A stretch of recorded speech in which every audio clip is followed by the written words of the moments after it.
ఈరోజు సంఘం అంటే అర్థం ఏంటో తెలుసా? Called out for the Christ, for the cause of cross. సంఘం అంటే ఏంటో తెలుసా? ఈ లోకంలో నుండి ప్రత్యేకంగా ఉండటానికి దేవుడు ఏర్పాటు చేసుకున్నటువంటి వారే సంఘం. సంఘం అంటే చాలా మందికి అర్థం కావట్లేదు. సంఘం అంటే ఏమేమో అనుకుంటున్నారు.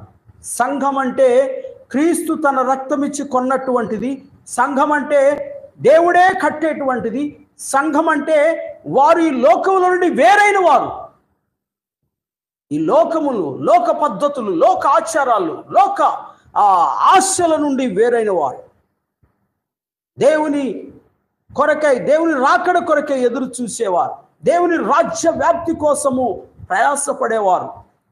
దేవుని మహిమ ఈ ప్రజల మధ్య కనబరచడానికి దేవుడు వాడుకునే సాధనాలే దేవుని సంఘం.